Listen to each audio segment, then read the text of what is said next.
Good morning. It is the 12th of March 2016 in Fiji. Okay, so what we're doing today is 8 a.m. We are 2 weeks exactly, I think, post tropical cyclone Winston. We are on mission, give some people some aid directly. Baby, please don't. My mother sent me a message saying that she wanted to somehow help the people in Fiji, but was worried that if she gave her money to one of the big charities, how much would actually make it to the people.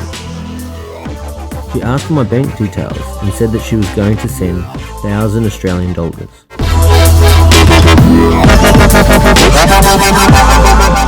I spoke to probably my closest Fijian friend, Mr. Toto, the first person to invite my wife and I to his house where we had our first kava ceremony. He's from a small village in the mountains they call the Sleeping Giant. It's about a 4-hour drive northeast from where we live in Nandi. He told me about how 2 of his brother's houses were completely destroyed and that 3 families were living under one roof. Apparently food was not too much of an issue as the Fijian government was distributing enough rations for now. What they were really needing were the basics: soap, toothpaste and toothbrushes, etc.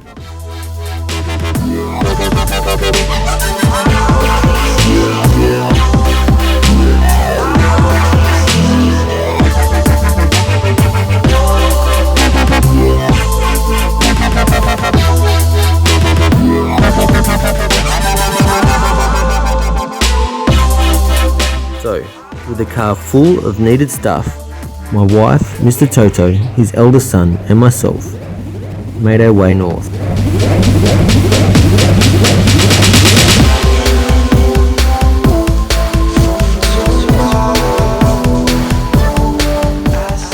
Once we hit gravel road and started heading up the mountain, the reality of how isolated these people are started to hit home.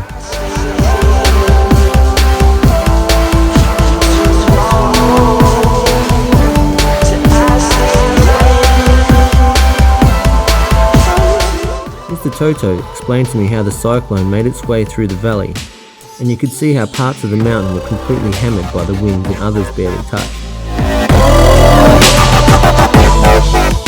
The drive up the mountain was slow, as we had to maintain the engine's temperature and not let it overheat.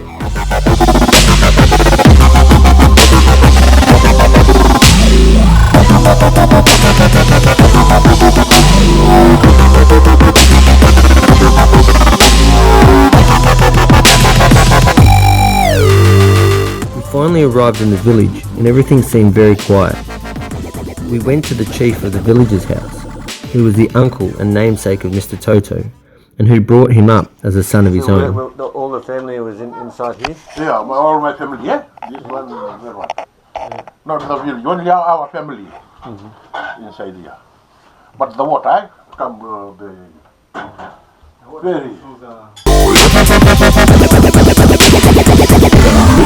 We had a small ceremony in the chief's meeting hut, where I guess he welcomed us and went through the formalities that all guests of the village have to go through.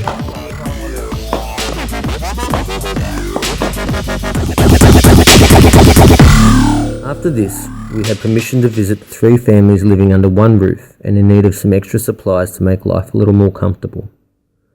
We parked the car outside of where the families were living, and I went for a wander over to where one of the houses was destroyed. Obviously they've cleaned up a little bit, stacked everything up. Broken glass. I think they're all staying in that one corrugated iron house over there at the moment.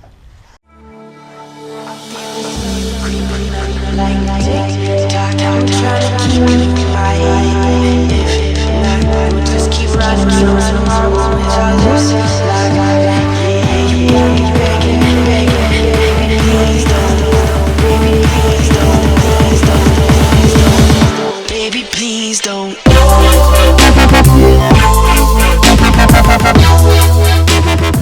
When I made my way back, it was time to hand out what we had brought from Nandi. Mostly cute smiling kids came out to accept the bags of stuff. The lady smiled shyly from the sides, and the two fathers of the families came and shook my hand, but I could tell it was not easy for them to accept help.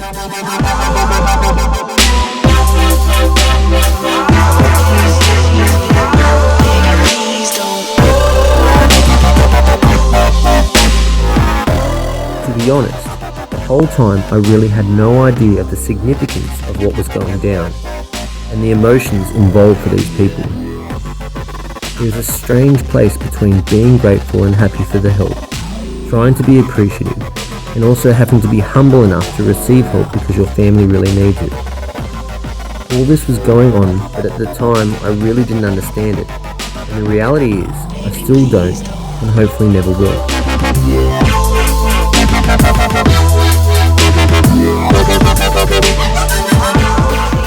Afterwards, I was invited to share a bowl of kava with the men of the village whose families we were trying to help. Yalu is not a big fan of kava, so she went and played with the children in the freshwater creek. I'd been involved in 2 kava ceremonies previously since our arrival in Fiji. The first at Mr. Toto's house, and the second as a welcoming ceremony at the school I work at. So I'm familiar with the beginnings of the ceremony, where a bunch of stuff is said in Fijian that I don't understand, some clapping, and then eventually drinking the muddy water flavoured kava. But something changed. Something happened that never happened in my previous experiences that took me back. Moments after my camera died, one of the men speaking started to choke up and cry. Massive Fijian smiles I was ready for, and to that end I wasn't disappointed. Tears from a grown Fijian man? I thought maybe it was for some relative who may have passed recently, or something along those lines, until my good friend Mr. Toto translated. He said, "My brothers are so grateful that it is impossible for them to express. They just can't believe someone would think to help them." Really hit me. We finished that bowl of kava. We talked of other needs they might have. We talked of finding money to help them rebuild their houses. We talked about bringing the community together for a lovo, like a merry hangi. And this is Fiji, so of course we talked about the rugby. The call went up for more kava, but we had a teaching workshop at school the next day. It was getting late in the afternoon, and we had a 4-hour drive to look forward to. I went to bed that night thinking, geez, we really did help some people today, and from the 1,600 Fijian that has been donated, we only spent 300. Then I went to sleep with one last thought.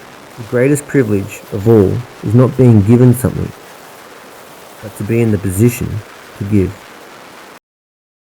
Just run away from being right back to yesterday.